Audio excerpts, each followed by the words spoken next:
தொடக்க காலங்களில் நான் பேசிய பேச்சுகள் கிடைத்தால் எடுத்து கேட்டு பாருங்க. இன்றைக்கு பேசுறவன் எவனும் என் மாதிரி பேசியிருக்க முடியாது. விடுதலை சிறுத்தைகள் மிக தெளிவாக இருக்கிறோம். புத்திகெட்ட சமூகமே, உன்னை பற்றி தெரியாமல் நீ இன்னும் இருந்து கொண்டிருக்கிறாய்.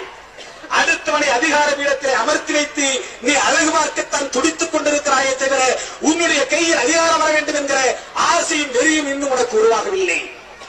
அந்த எண்ணமும் அந்த உணர்வும் அந்த ஆசையும் என்றைக்கு நீ பெறப்போகிறாயோ அன்றைக்குத்தான் உனக்கான விடுதலை கழகம் உருவாகும். இங்கே விடுதலை களம் உருவாகும். அந்த விடுதலை களத்துக்கான ஒரு பணியைத்தான் விடுதலை சிறுத்தைகள் மேற்கொண்டு இன்றைக்கு செயல்படுத்தி வருகிறோம். இந்த தேர்தல் திருவிழாவில் நாம் ஒதுங்கி இருந்தோமே தவிர பதுங்கி இருக்கவில்லை. விடுதலை சிறுத்தைகளே, அதிகாரத்தில் யார் அமர்ந்திருந்தாலும் அது பற்றி நீங்கள் கவலைப்பட வேண்டாம்.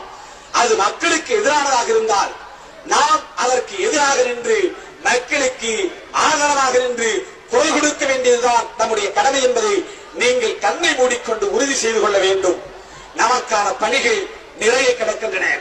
ஆகவே எந்த காலகட்டத்திலும் உனக்கு பக்கத்தில் இருந்தவன் இன்றைக்கு ஊராட்சி மன்ற தலைவராக இருந்திருப்பான். உன்னோடு படித்தவன் மாவட்ட பஞ்சாயத்து கவுன்சிலராக இருப்பான். உன்னோடு படித்தவன் இன்றைக்கு மேயராக கூட மாறி இருக்கலாம். அது பற்றியெல்லாம் நீ அற்ப ஆசை கொண்டாயே ஆனால், அவன் அதிகாரத்திற்கு போய்விட்டான் என்று நீ சப்பு கொட்ட ஆரம்பித்தாய் ஆனால் மக்களுக்கு தொண்டு செய்ய முடியாது. இனிமேல் அடிபடுகிறவன் உன்னிடத்தில் தான் வருவான், மேயரிடத்திலே போக மாட்டான். இனிமேல் அடிபடுகிறவன் உன்னிடத்தில் தான் வருவான், நகராட்சி தலைவரிடத்திலே போக மாட்டான். அவனுக்கு வேலை வந்துவிட்டது. அவனுக்கு கஜானாவில் இருந்து வருகிற தொகையெல்லாம் கணக்கிட்டு பங்கு போட்டுக் கொள்வது எப்படி, அதை எப்படி சுரண்டுவது, பொய் கணக்கு எழுதுவது எப்படி என்பதற்கான வேலை இந்த 5 ஆண்டுகள் அவனுக்கு நடக்கும். அது முடிந்தவுடன் மீண்டும் உன்னிடத்திலே வருவான். அப்போது நீ அவனுக்கு சரியான பாடம் புகட்ட வேண்டுமானால் மக்களுக்கு சரியான அரசியலை பாடத்தை நாம் கற்பிக்க வேண்டும். நமது பணி அதுதான். ஒவ்வொரு தேர்தலுக்கும் இடைப்பட்ட காலத்திலே மக்களை தூண்டுவதும் அவர்களை உசுப்புவதும் அவர்களுக்கு விழிப்புணர்ச்சியை உண்டு பண்ணுவதும் தான் நம்முடைய கடமை. ஆகவே விடுதலை சிறுத்தைகளே, அப்படிப்பட்ட அற்ப ஆசைகளுக்காக நாக்கை சப்பு கொட்டாமல் தொடர்ந்து உங்களுடைய பணிகளை நீங்கள் மேற்கொண்டு செய்ய வேண்டும். சக தோழர்களையும் மதித்து அவர்களை அரவணைத்து இன்முகத்தோடு அரவணைத்து செல்லக்கூடிய ஒரு பண்பை நீங்கள் வளர்த்துக் கொண்டால் இன்னும் நீங்கள் எட்ட முடியாத இடத்தையும் எட்ட முடியும். உங்களுக்கான பணி காத்து கிடக்கிறது.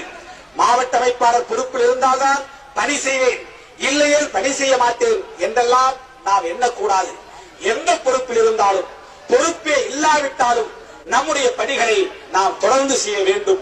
அதுதான் தோழர்களே அம்பேத்கருக்கு நாம் செலுத்துகிற அஞ்சலியாக இருக்க முடியும். அதுதான் தோழர்களே நாம் பெற்ற அறிவுக்கு நாம் அதை சரியாக பயன்படுத்துகிறோம் என்று பொருள்படும்.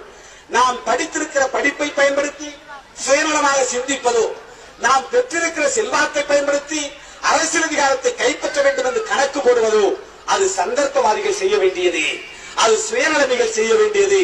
அதை நாம் செய்யக்கூடாது. எப்போதும் போல் நாம் கரையாமல் கலங்காமல் நம்முடைய பணிகளை தொடர்ந்து செய்வோம்.